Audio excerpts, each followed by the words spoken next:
In this video, we will use line CD and draw a parallel line through point E. Let's start by drawing a line that sections through point E and line CD.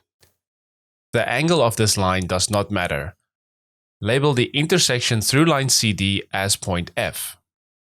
Place your compass on point F and adjust it to any measurement. Draw an arc that will section through line CD and EF.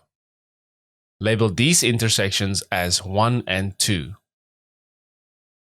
We now need to duplicate point 1 and 2 on point E by using the same measurement, and draw an arc that will section through line EF again for point 1, and another arc where point 2 could be.